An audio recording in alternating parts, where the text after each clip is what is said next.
അസുരതാണ്ഡവം. രചന നുസ്രത്ത് ബാനു. അവതരണം ഷാഹുൽ മലയിൽ. എഡിറ്റിംഗ് ഷെരീജ് പൂ. ആകാശത്ത് പൊട്ടിപ്പിളർക്കുന്ന ഇടിയും മിന്നലും ആർത്തലച്ച് പെയ്യുന്ന മഴയും. ശ്രീകോവിലകം തറവാടിന്റെ മുറ്റത്തേക്ക് ഒരു ബെൻസുകാർ കുതിച്ചു വന്നു. മുറ്റത്തേക്ക് സംശയത്തോടെ നോയിക്കൊണ്ട് സരസ്വതി തമ്പുരാട്ടിയും രാജശേഖർ വർമ്മയും മിഴികൾ നട്ടു നോക്കി. കാര്യസ്ഥൻ കുമാരൻ കുടയും കൊണ്ട് ഓടിച്ചെന്നു. കുടയിൽ കയറി വരുന്നവരെ കണ്ട് ആ ഇരുവൃത്തരിലും മുഖത്ത് സന്തോഷത്തിന്റെ പ്രസരിപ്പ് വിടർന്നിരുന്നു. എന്റെ ദേവാ, നീയോ? ഞാൻ മാത്രമല്ല അമ്മേ, ദേ ആശയമുണ്ട്. ഇങ്ങ് വേഗം അകത്തേക്ക് കയറി മക്കളെ. സരസ്വതി തമ്പുരാട്ടി രാജശേഖരവർമ്മയും ഇരുവരെ അകത്തേക്ക് ഇരുത്തി. ശ്രീകോവിലകം തറവാട്. സരസ്വതി തമ്പുരാട്ടിയുടെയും രാജശേഖരവർമ്മയുടെയും 5 മക്കൾ. മാധവർമ്മ ഭാര്യ ചൈത്ര, മക്കൾ നന്ദൻ അനശ്വര. ദേവദാസ് വർമ്മ ഭാര്യ ആശാദാസ്, ഒരേ ഒരു മകൻ Adidev Varma.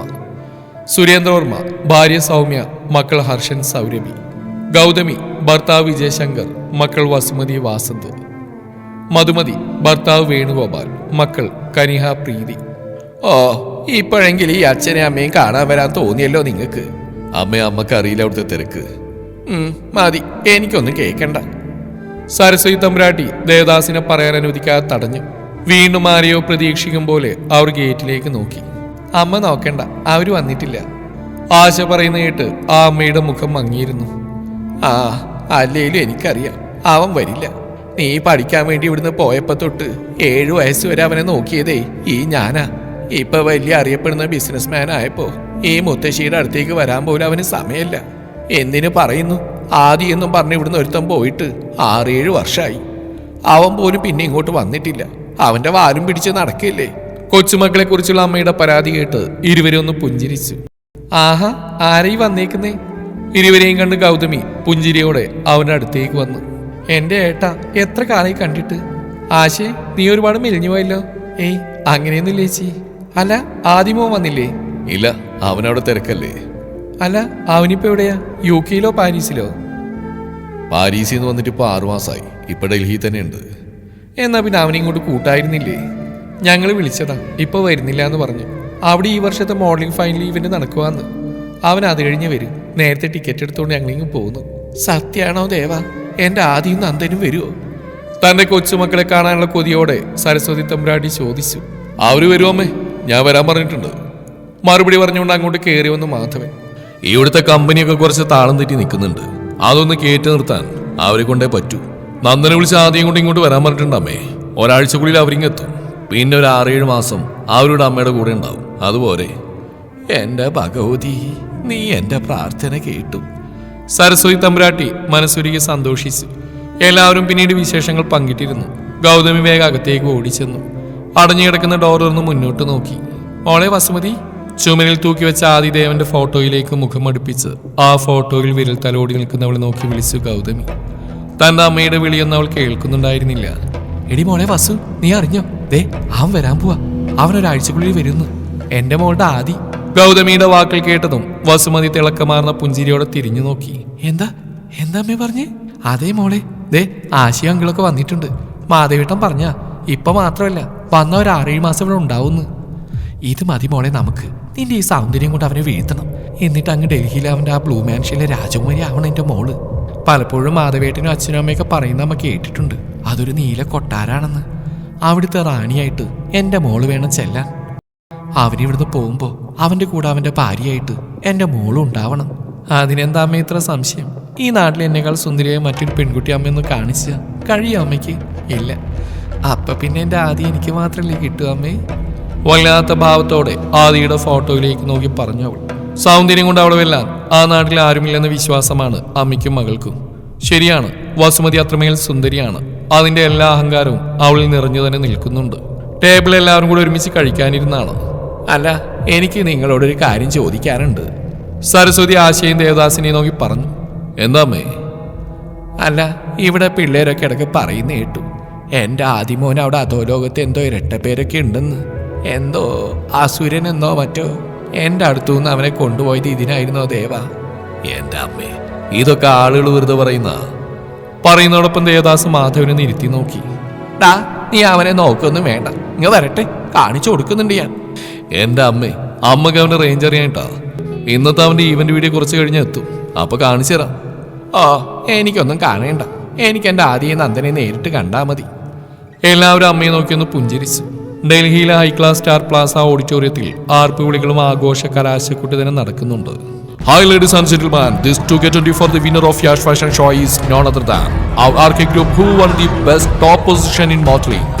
Honorable Mr. Aditya Verma, MD of RK Group is invited to the stage to receive this award.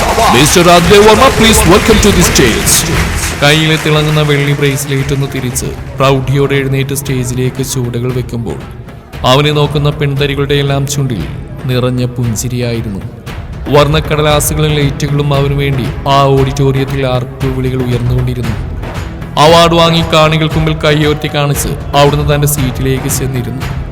അവനെ കാണാൻ തിരക്കൂട്ടുന്ന കാണികളെ പിടിച്ചു നിർത്തി അവന്റെ ഗാർഡ്സിന് ചുറ്റും കാവൽ നിൽക്കുന്നുണ്ട്. അപ്പോഴും കാണികളിൽ നിന്ന് ഉയരുന്ന വിളി അവന്റെ കാതുകളിൽ കേൾക്കുന്നുണ്ടായിരുന്നു. ഡൽഹിയിലെ ഗുരുദർ നഗറിലെ ബ്ലൂ മാൻഷൻ, ലോകമെമ്പാടും വ്യാപിച്ചെടുക്കുന്ന RK ഡിസൈൻ്റെ MD ആദിദേവ് വർമ്മയുടെ നീല കൊട്ടാരം.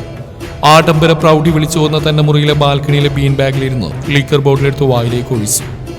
ആദി വിളിച്ചുകൊണ്ട് അവൻ്റെ അടുത്തേക്ക് വന്നിരുന്നു Nandan. Hey Aadi, what is the next plan? Is it going after a week? No Nanda, we will leave tonight. What? Yes, a surprise for everyone, especially grandma. Oh my god, if we get in the grandma's hands, we are done, especially yours. Yeah, that's why we are leaving early. Okay, but let me go and prepare all things. അത്രയും പറഞ്ഞ് നന്ദനെല്ലാം റെഡിയാക്കാൻ വേണ്ടി പോയി. കണ്ടോ അമ്മമ്മയുടെ ആദ്യം award വാങ്ങിക്കുന്നു. ഇതൊക്കെ അവന്റെ കഷ്ടപ്പാടുണ്ടല്ലേ അമ്മേ? അല്ലാന്നൊന്നും ഞാൻ പറഞ്ഞില്ല. പക്ഷെ ഇവിടെ നാം പോയിട്ട് വർഷം 1-2 അല്ല. ഇടയ്ക്കൊക്കെ ഈ മുത്തശ്ശിയുടെ അടുത്തേക്കൊന്നും വരാൻ അവന് തോന്നിയില്ലല്ലോ. അമ്മയും അച്ഛനും ഞങ്ങൾ എത്ര വിളിച്ച് അങ്ങോട്ട്. മുത്തശ്ശിയുടെ കൊച്ചുമോൻ കെട്ടിപ്പൊക്കെ വീടുണ്ട് അവിടെ വന്ന് നിന്നാൽ മുത്തശ്ശി കൊച്ചുമോനൊന്നും കാണാലോ. ഓ നല്ല കാര്യമായി. എനിക്ക് ഈ നാടും വീടും വിട്ടു വരാനൊന്നും കഴിയില്ല. ഏതായാലും അവനിങ്ങ് വരട്ടെ. ഈ സമയമൊക്കെയും വസുമതിയുടെ കണ്ണുകൾ TV അവാർഡ് വാങ്ങുന്ന ആദ്യം തന്നെയായിരുന്നു. എൻ്റെ ചേച്ചി, അല്ല ഇനിയിപ്പോൾ ഈ മഹാദേവൻ ആരുടെ ശിവകീർത്തനം കേട്ട് ഉണരും രാവിലെ? ശിവന്റെ അടുത്തൊന്നും പോവില്ലേ പാർവതി? ശിവനിൽ നിന്ന് ഒരിക്കലും പാർവതി അകലില്ല പല്ലവി. പാർവതി ഒന്നും ശിവനിൽ തന്നെ എത്തിച്ചേരും. ആയിക്കോട്ടെ. അലേച്ചി, ഇന്ന് നമ്മുടെ മയ്യേട്ടനെ കണ്ടില്ലല്ലോ. അതേ പാറു, ഇന്ന് മയ്യേട്ടനെ കണ്ടില്ലല്ലോ. നമ്മൾ പോകുന്ന കാര്യം പറയണ്ടേ? അതേ കീർത്തി, ഇപ്പോൾ വരുന്ന സമയം കഴിഞ്ഞല്ലോ. ചിലപ്പോൾ സ്കൂളിൽ വല്ല ആവശ്യത്തിന് നേരത്തെ പോയി കാണും. ശരിയാ, വാ നമുക്ക് പോവാം. കീർത്തി പറഞ്ഞ 3 പേരും വീട്ടിലേക്ക് നടന്നു. വീട്ടിലേക്ക് എത്താറായതും അണിഞ്ഞൊരുങ്ങി സ്ലീവ്ലെസ് ആയിട്ടുള്ള മുട്ടിന് മുകളിൽ മാത്രം ഇറക്കുമ്പോൾ ഒരു ടോപ്പ് മിട്ടിൽ നിൽക്കുന്ന പ്രയാഗയെ കണ്ട് 3 പേരൊന്ന് മുഖത്തോട് മുഖം നോക്കി. ഓ, ബോഡി മുഴുവൻ പെയിന്റ് അടിച്ചിറങ്ങുന്നുണ്ട് രാവിലെ തന്നെ. പല്ലവി പല്ലടിച്ചു പറഞ്ഞവളെ നോക്കി. എന്റെ പല്ലവി, നീ ഒന്നും മിണ്ടാതിരി. ഇനി അത് കിട്ടി വഴി കിടന്ന് അടിയുണ്ടാക്കേണ്ട. 3 പേരും പ്രയാഗയുടെ അടുത്തെത്താറായതും ഒരു ബൈക്ക് അവൾക്ക് മുമ്പിൽ വന്ന് നിന്നു. അവൾ അവരെ കാണാത്തതുകൊണ്ട് തന്നെ അവനെ കണ്ടപാടെ കെട്ടിപ്പിടിച്ചൊരു ഉമ്മയും നൽകി അവന്റെ ബൈക്കിലേക്ക് കയറി. ആ ബൈക്ക് ചീറിപ്പാഞ്ഞു പോയതും 3 പേരും കണ്ണും തള്ളി നോക്കി നിന്നു. എന്റെ ചേച്ചി, ഇവള് ഞായറാഴ്ച വരെ ക്ലാസ് എന്ന് പറഞ്ഞ് പോകുന്നത് എന്തിനാണെന്ന് ഇപ്പൊ മനസ്സിലായില്ലേ? ഇത്രയൊട്ടിരിക്കാനാണെങ്കിൽ അവൾക്ക് അവന്റെ മടി കയറിയിരുന്നൂടെ? ശാപം. എന്റെ പല്ലവി, നീ അത് വിട്ടേക്ക്. നീയോ നിന്റെ ചേച്ചിയോ പറഞ്ഞാൽ നന്നാവുന്നവരല്ല അവിടെ ഉള്ളവര്. അതുകൊണ്ട് അവരെന്താന്ന് വെച്ചാൽ കാണിക്കട്ടെ. അവസാനം അയ്യോ പോയെന്ന് പറഞ്ഞ കാര്യമോ മനസ്സിലായിക്കോളും. എന്നാലും കീർത്തി അവളൊരു പെൺകുട്ടിയല്ലേ? എന്റെ പാർവതി, ആ ചിന്ത അവൾക്കില്ല. പിന്നെ നീ എന്തിനാ ടെൻഷനാവുന്നത്? നീ നിന്റെ കാര്യം നോക്ക്. കീർത്തി പറയുമ്പോൾ പാർവതിക്കും ശരിയാണെന്ന് തോന്നുന്നു. ആ മകളോടോ അമ്മയോടോ ആരോടും പറഞ്ഞിട്ട് കാര്യമില്ല. അവരാരും തന്നെ അത് വിശ്വസിക്കില്ല. പിന്നെ കീർത്തി, നമുക്ക് വൈകിട്ട് ടൗണിലേക്കൊന്ന് പോകണം. കൊണ്ടുപോകാൻ ആവശ്യമുള്ള സാധനങ്ങളൊക്കെ വാങ്ങിക്കാം. ഞാൻ നിന്നോട് പറയാനിരിക്കുന്നു പാർവതി. എന്നാൽ ശരി, നമുക്ക് വൈകിട്ട് കാണാം. വൈകിട്ട് കാണാമെന്ന് പറഞ്ഞ് കീർത്തി പോയതും പാർവതിയും പല്ലവിയും തറവാട്ടിലേക്ക് കയറി. അടുക്കളയിൽ ചെന്ന പല്ലവി മാങ്ങ നുറുക്കുന്ന പൂർണിമയെ കണ്ട് സംശയത്തോടെ നോക്കി. ആഹാ, ഇതെന്താമ്മേ രാവിലെ തന്നെ മാങ്ങയും നുറുക്കി? ഒന്നുമില്ല മോളെ, കുറച്ച് അച്ചാറുണ്ടാക്കണം. അവളിനി 3 ദിവസം കൂടെ കഴിഞ്ഞാൽ പോവല്ലേ, അപ്പൊ കുറച്ച് കൊണ്ടുപോവാൻ. പൂർണിമ പറയുന്ന കേട്ട് പല്ലവി അവരെ ഉറ്റുനോക്കിക്കൊണ്ടിരുന്നു. തന്നെ മിഴിച്ചിമ്മ നോക്കുന്ന പല്ലവിയെ കണ്ട് പൂർണിമ നെറ്റി വിളിച്ചു. എന്താടി നീ എന്നെ ഇങ്ങനെ നോക്കുന്നേ? ഏയ് ഒന്നുമില്ല. എൻ്റെ അമ്മയ്ക്ക് എവിടുന്ന പെട്ടെന്ന് ഇങ്ങനെയുള്ള സ്നേഹമൊക്കെ? വാക്കുകൊണ്ട് അതിനൊന്നും സ്നേഹിക്കുക പോലും ചെയ്യാതെ കുറെ അച്ചാറുണ്ടാക്കി വിട്ടാൽ എല്ലായി എന്നാണോ? പല്ലവി, വിളിച്ചു പോവേണ്ട. ഞാൻ ഉള്ള കാര്യം പറഞ്ഞേ ഉള്ളൂ.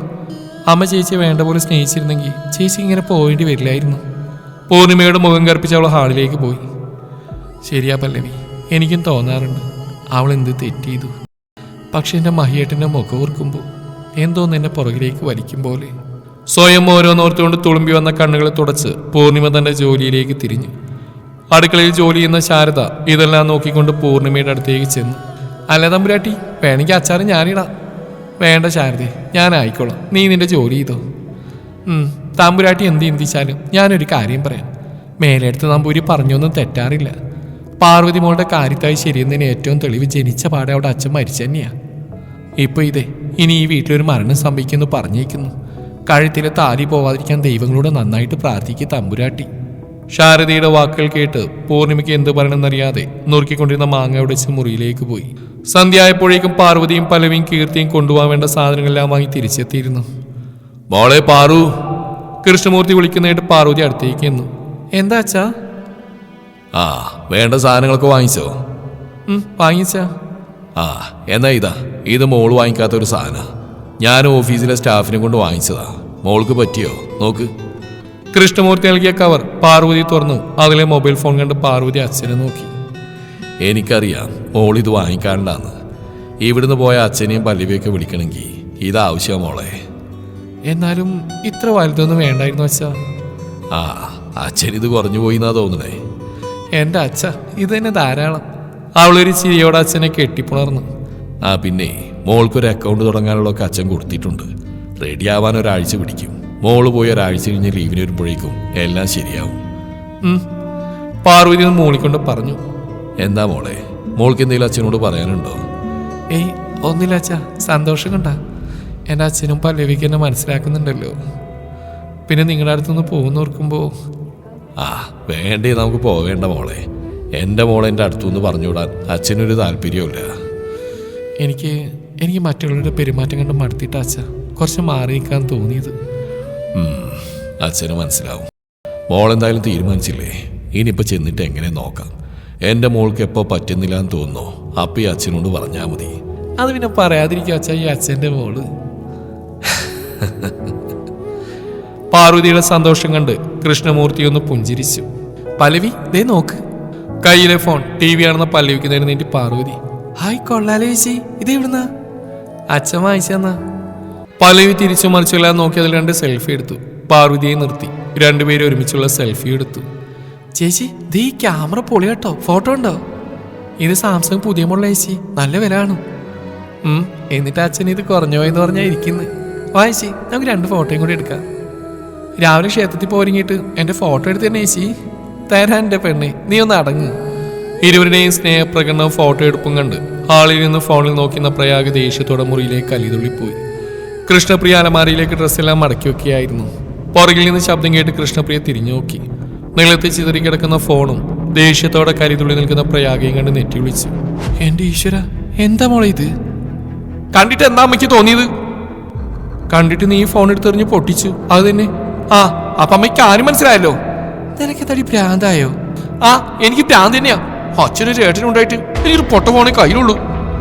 അവൾ ആ പാർവതി, അവൾക്ക് 2ാം അച്ഛനായിട്ട് പോലും എൻ്റെ അമ്മാവ് വാങ്ങിച്ചു കൊടുത്ത് കാണണം. ഫോൺ, ഡ്രസ്സ്, ഓ അങ്ങേറ്റ ദത്തുപുത്രിയായി ജനിച്ചാൽ മതിയായിരുന്നു. എടി, നീ എന്താ പറയുന്ന വല്ല ബോധമുണ്ടോ? അവൾക്ക് എന്ത് കിട്ടിയിട്ടെന്താ? എന്ത് തൊട്ടാലും മുടിഞ്ഞു പോകത്തേ ഉള്ളൂ. അതൊക്കെ ശരിയാവാം. എന്നാലും ഒരു ജാതകദോഷക്കാരിയായവള് എന്നെക്കാൾ മുകളിലെത്തണ്ട. എനിക്കറിയാം എന്താ ചെയ്യേണ്ടതെന്ന്. അവിടെ ഇവിടുന്ന് സന്തോഷത്തോടെ പോകുന്ന എനിക്കൊന്ന് കാണണം. അമ്മ കണ്ടോ, നാളത്തോടെ അവിടെ അഹങ്കാരം തീരാൻ പോവാ, നോയിക്കോ. വല്ലാത്തൊരു ക്രൂരഭാവത്തോടെ പറഞ്ഞു പുച്ഛിച്ചുകൊണ്ട് മനസ്സിൽ ഓരോന്ന് കണക്കൂട്ടി ചിരിച്ചവൾ. എൻ്റെ മോളെ, നീ ഇത് എന്ത് ചെയ്യാൻ പോവാ? കാണാൻ പോകുന്ന പൂരം പറഞ്ഞറിയിക്കണോ അമ്മേ? അമ്മ നോയിക്കോ, നാളത്തെ രാത്രിയോടെ അവളെ എന്നേക്കുമായിട്ട് തകരും. പിന്നെ അവൾ പോകുന്ന എനിക്കൊന്ന് കാണണം. എൻ്റെ കാൽ ചൂട്ടിലിട്ട് എന്നെ അടിച്ചടിക്ക് കണക്കി വെച്ചിട്ട് അവളെ ഞാൻ വിടും. പിന്നെ അച്ഛനോട് എനിക്കൊരു പുതിയ ഫോൺ വേണമെന്ന് പറഞ്ഞേക്ക്. നാളെ വൈകുന്നേരം ആകുമ്പോഴേക്കും എനിക്കുള്ള ഫോൺ ഇവിടെ എത്തണം. അത്രയും പറഞ്ഞ് കരുതുള്ളി അവൾ പുറത്തേക്ക് പോയി. രാവിലെ ക്ഷേത്രത്തിലേക്ക് പതിവ് പോലെ ഇറങ്ങി പാർവതിയും പല്ലവിയും. അവരെയും കാത്ത് ഗേറ്റിനടുത്ത് കീർത്തിയും ഉണ്ടായിരുന്നു. അവർ പോകുന്ന തന്റെ മുറിയുടെ ജനൽപ്പാളികൾക്കിടയിലൂടെ നോയിക്കൊണ്ടിരുന്ന നിതീഷ്. എന്താ ഏട്ടാ, ഏട്ടനെ അവളതേ ഇതുപോലെ നോക്കി നിൽക്കാനേ യോഗമുള്ളൂ. പ്രയാഗയുടെ വാക്കുകൾ കേട്ട് നിതീഷ് ദേഷ്യം കടിച്ചമർത്തി. നിന്നെ ആരും ഉപദേശിക്കാൻ വിളിച്ചില്ല പ്രയാഗ. ഞാൻ എൻ്റെ ഏട്ടനെ ഉപദേശിക്കാൻ വന്നല്ല. ഞാൻ വന്നത് എന്തിനാണെന്നറിയോ? എൻ്റെ ഏട്ടൻ അവളെ സ്വന്താക്കാനുള്ള ഒരു വഴി പറഞ്ഞു തരാനാ. അതിന് കട്ട സപ്പോർട്ടായിട്ട് ഞാനും കൂടെ ഉണ്ടാവും. പ്രയാഗ പറയുന്ന കേട്ട് നിതീഷ് അവളുടെ മുഖത്തേക്ക് നോക്കി. എൻ്റെ ഏട്ടൻ ഇപ്പോഴും ഒരു കാര്യം മനസ്സിലായില്ലേ? അവളിവിടുന്ന് പോകണമെന്ന് വാശി പിടിക്കുന്നേ ഒരിക്കലും ഏട്ടനെ വിവാഹം കഴിക്കാതിരിക്കാനാ. അവളിവിടുന്ന് പോയാൽ പിന്നെ ഒരിക്കലും ഏട്ടന് പാർവതിയെ കിട്ടില്ല. നമ്മുടെ നാട്ടിലെ പോലെയല്ല അവിടെ, അത് സിറ്റിയാ. ഇവിടുത്തെ ആളുകളെ പോലെ അവിടെയുള്ളവർക്ക് അവളുടെ ജാതകദോഷമൊന്നും ഒരു കുഴപ്പമുണ്ടാവില്ല. കാര്യം എനിക്ക് അവളോട് ദേഷ്യമാണെങ്കിലും ഒരു കാര്യമുള്ളൂ തന്നെയാണ്, അവളുടെ സൗന്ദര്യം. ആരും കൊതിക്കുന്ന സർപ്പ സൗന്ദര്യം തന്നെയാണ് അവൾക്ക്. അതുകൊണ്ട് ഈ നാട്ടിലെ ആളുകളെ പോലെ അവിടെ ആരും അവളെ തട്ടിമാറ്റിന്ന് വരില്ല. കൂടെ ഒരാളുണ്ടായ പിന്നെ നമ്മളെയൊക്കെ അടിച്ചിറക്കാൻ അവൾക്ക് അധികം സമയം വേണ്ട. അതുകൊണ്ട് ഏട്ടൻ നന്നായി തീരുമാനിക്കുക അവൾ പോകണോ വേണ്ടിയോ എന്ന്. പ്രയാഗയുടെ വാക്കുകൾ കേൾക്കെ നിതീഷിന്റെ ദേഷ്യം അങ്ങ് ഉച്ചസ്ഥായിൽ എത്തിയിരുന്നു. ഇല്ല, പാടില്ല പ്രയാഗ. ഈ ദേവപ്രസ്ഥം തറവാടിന്റെ പാടി വിട്ട് പാർവതി എവിടേക്കും പോകാൻ പാടില്ല. അത് ഞാൻ സമ്മതിക്കില്ല. പ്രയാഗ അവനെ നോക്കി പൊട്ടിച്ചിരിച്ചു. എന്താ നീ ഇങ്ങനെ ചിരിക്കുന്നേ? ഇതിങ്ങനെ പറഞ്ഞുകൊണ്ടിരുന്ന നടക്കില്ല. അതിനുവേണ്ടി നമ്മൾ എന്തെങ്കിലും ചെയ്താൽ മാത്രമേ നടക്കൂ. എന്ത് ചെയ്യണമെന്നാ നീ പറയുന്നേ? ഇത് കണ്ടോ എന്റെ കയ്യിലെ മുറിവ്? അവൾക്കടുത്തേക്ക് ചെന്നതിന് അവൾ നൽകിയ സമ്മാനാ. എൻ്റെ ഏട്ടൻ ഇത്രയും ബുദ്ധിയില്ലാതായി പോയോ? ഏട്ടന് ഇഷ്ടമില്ലാത്തവളുടെ അടുത്തേക്ക് ഇങ്ങനെ പോയാൽ അവൾ ഇതല്ല ഇതിനപ്പുറം ചെയ്യും. പക്ഷേ ഇന്ന് എൻ്റെ ഏട്ടൻ അവളുടെ അടുത്തേക്ക് ധൈര്യമായിട്ട് കയറിച്ചില്ല. അത് ഞാൻ തരുന്ന വാക്കാ. എന്താ പറഞ്ഞേ? അതെ ഏട്ടാ, ഇന്ന് എൻ്റെ ഏട്ടൻ അവളെ എല്ലാ അർത്ഥത്തിലും സ്വന്താക്കണം. പിന്നെ അവളിവിടുന്ന് ജോലിക്കെന്നല്ല, ഈ വീടിൻ്റെ പടി പുറത്തേക്ക് പോലും പോവില്ല. നീ പറഞ്ഞൊക്കെ ശരിയാ, പക്ഷെ അതെങ്ങനെ നടക്കുന്ന? ഏട്ടൻ കണ്ടോ, ഏട്ടൻ്റെ കൂടെ നിന്നാൽ മാത്രം മതി. ബാക്കിയൊക്കെ ഞാൻ ഏറ്റു. നാളെ നേരം പുലരുമ്പോൾ അവൾക്ക് അവൾ തന്നെ നഷ്ടമാണ്. പിന്നെ ഏട്ടനെ വിവാഹം കഴിക്കാൻ അവൾക്കൊരു എതിർപ്പും കാണില്ല ഏട്ടാ. ഏട്ടൻ വാ, ഞാൻ പറഞ്ഞുതരാം എൻ്റെ പ്ലാൻ എന്താണെന്ന്. പ്രയാഗ അവനെ വിളിച്ച് പുറത്തേക്ക് പോയി. തുടരും ഈ കഥയുടെ ബാക്കി ഭാഗം നാളെ ഇതേ സമയം.